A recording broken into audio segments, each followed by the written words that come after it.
Bonsoir, bienvenue à l'Atelier Librairie, le livre voyageur animé par Fabienne Roch et moi-même, Bruno Lalonde. Nous sommes à Montréal le 26 août 2022.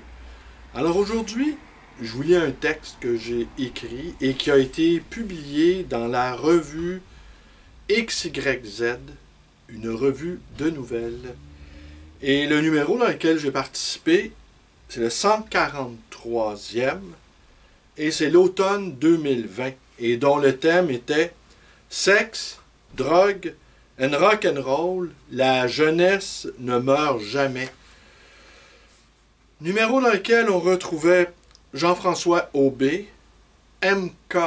Blais, Fanny Demeule, Georges Desmeules, Nicolas Giguère, Nicolas Gay, Marie-Claude Lapalme, Patrick Nicole, concours de nouvelles XYZ, Pascal Blanchet, et thème libre, Samuel Homier, Nathalie Nadeau, Paul Ruban, Olivier Talbot et moi-même, Bruno Lalonde.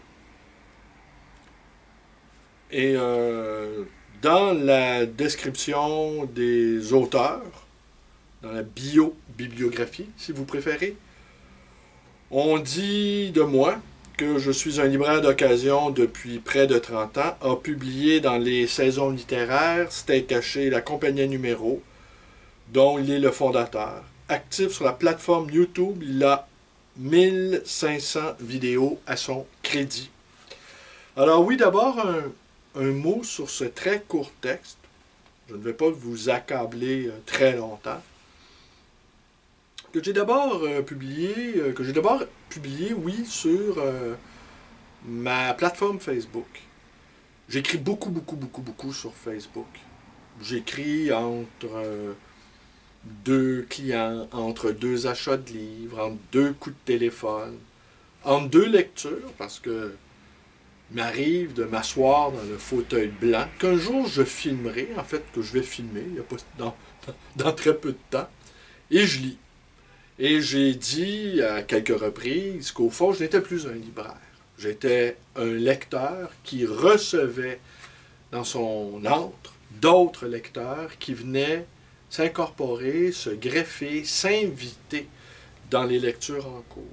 Au fond, ce ne sont plus des clients, ce sont des figurants dans l'imaginaire du livre lu. Alors oui, livre lu qui, dès qu'on ouvre un livre, en fait, l'imaginaire se déploie. L'histoire que j'ai racontée, donc, est une histoire vraie. Évidemment, totalement enjolivée, mais pas sur le fond de l'affaire. Et une de mes marottes, c'est de dire qu'au fond, la littérature sera écrite dans un futur assez proche, je pense, par des lecteurs.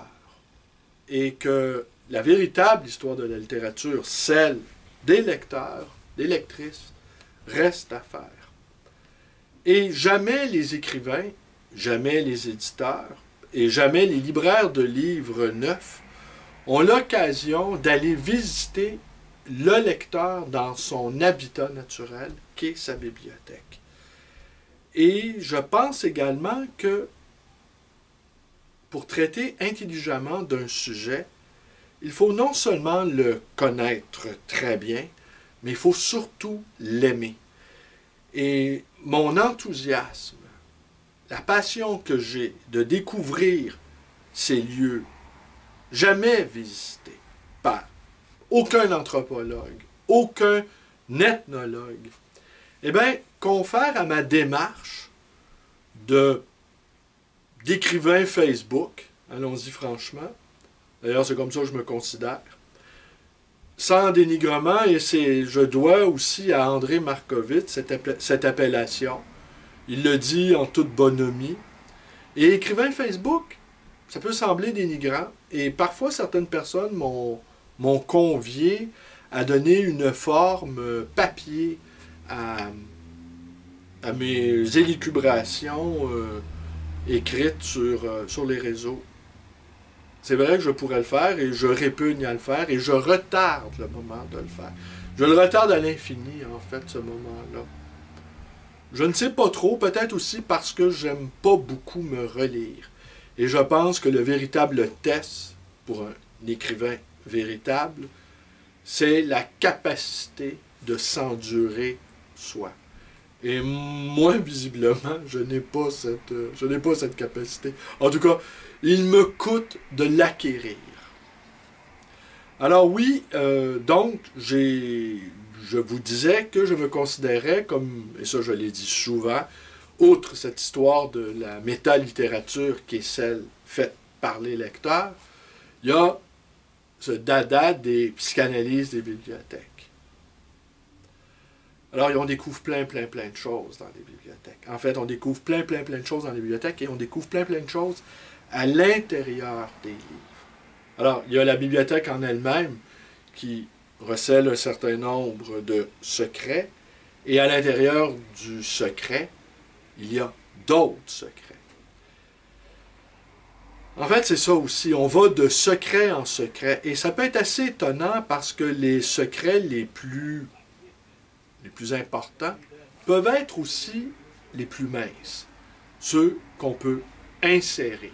Alors, c'est quoi un secret qu'on insère dans un livre?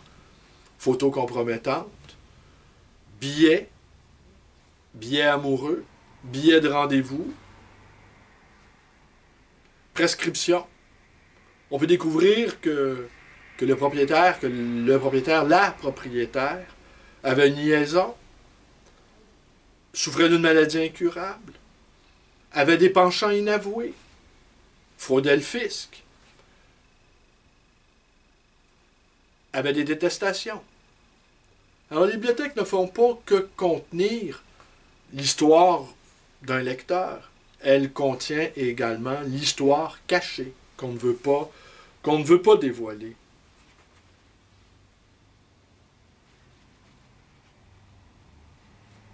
Alors, il est très court, alors je donne dans le bref. Désincarcération. Le vieil homme malade en marchette se frayait péniblement un chemin parmi les monticules de livres qui obstruaient son petit appartement, dont les murs étaient également couverts de livres. Les titres par milliers comme de violents graffitis retenaient l'attention. Tout l'état-major d'Hitler et Hitler lui-même occupaient un pan de mur entier.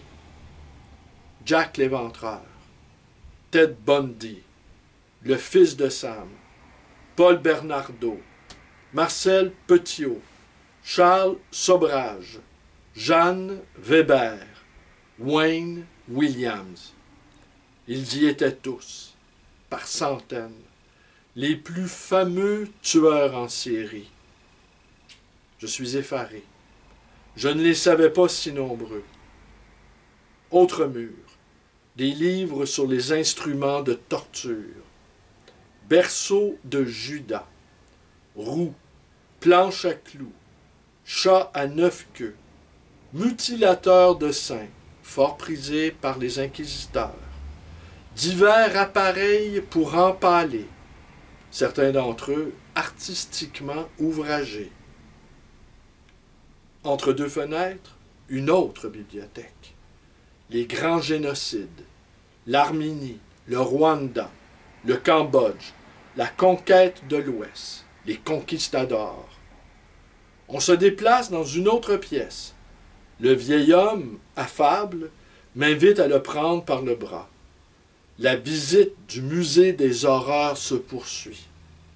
Les armes, du canif suisse à la bombe nucléaire américaine. Les poisons, de la malbouffe au cyanure. Les armes de destruction massive. Des ouvrages sur l'espionnage. Julian Assange et Edgar Hoover sur une même tablette. Encore des centaines de livres. L'homme me les offre, à une seule condition, que je les emporte tous. J'accepte avec un peu de réticence, Je suis assez ébranlé. Mais je ne suis pas au bout de mes surprises. D'un geste résolu, il m'indique une section entière de livres qu'il garde pour lui.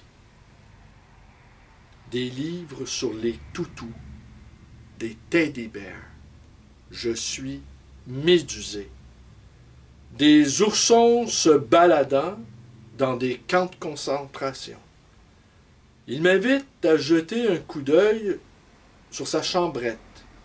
Elle est pleine de toutous. Sur le lit, ils s'entassent les uns sur les autres, formant un inquiétant magma de poils synthétiques. D'autres sont juchés sur de hautes commodes, Cerbère aux yeux débonnaires qui me vrillent du regard. Le placard est entrouvert. Autre amoncellement d'un enfantin holocauste. Le vieil homme, pressentant mon malaise, me confie ceci. Garçonnet, il avait pour ses peluches un attachement jugé morbide par son père. Ce dernier et les oncles voulant l'en guérir, ils les ont une matinée d'été incinérés dans une cuve remplie d'essence. Les petites bêtes ont cramé sous le soleil caniculaire. Un vieil homme, le vieil homme malade, pour me remercier de le libérer de sa bibliothèque d'épouvante, m'a légué l'un de ses précieux livres. C'est fermé. Comment, de sa bibliothèque d'épouvante, m'a légué l'un de ses précieux livres, Comment fabriquer soi-même un ours en peluche. Eh bien, cette histoire-là, elle est vraie. Elle est vraie, c'est exactement, à peu près exactement ce que j'ai vécu il y a à peu près 4 ans. Ouais, 4 ans. 4 ans presque jour pour jour. C'était à la fin de l'été, comme en ce moment. Et c'était ça la condition. Une bibliothèque de quelques milliers de volumes, consacrée à toutes les abominations que je vous ai énumérées. Et la chambrette remplie de teddy bears, c'était le cas. Et cet aveu qui m'a été fait que son père et son oncle, voulant le redresser, voulant faire de lui un homme, eh bien, avait brûlé dans une citerne ces oursons en peluche. Et il me racontait ceci, la voix étranglée d'émotion. Et j'ai gardé de cette bibliothèque, j'ai vendu un certain nombre d'ouvrages, et j'ai gardé ce livre, Comment fabriquer soi-même un ours en peluche. Alors, vous voyez, c'est une histoire de psychanalyse, vous me direz. Celle-ci, j'ai jugé, les jugée tellement étonnante que je l'ai partagée. Et les responsables de la revue XYZ m'ont sollicité afin que je lui donne une forme papier. J'étais enchanté de le faire, va sans dire. Alors, des histoires de libraires, des histoires de libraires qui vont chez les gens, qui se déplacent. Bon, c'est un drôle de métier parce que la plupart du temps, les gens vont avoir affaire à des corps de métier comme électricien ou plombier avant même qu'on entre dans la maison. Il y a des frais afférents. Nous, on nous invite parfois pour nous les offrir. Ça arrive, je vous dirais, de plus en plus souvent. Car les bibliothèques opulentes, j'entends par là, les bibliothèques où il y a beaucoup de livres, sont souvent détenues par des gens qui ont passé leur vie avec les livres et qui sont rendus à devoir se dépouiller pour toutes sortes de raisons. Et ils sont ravis de voir un libraire qui va se se charger de prendre leurs livres.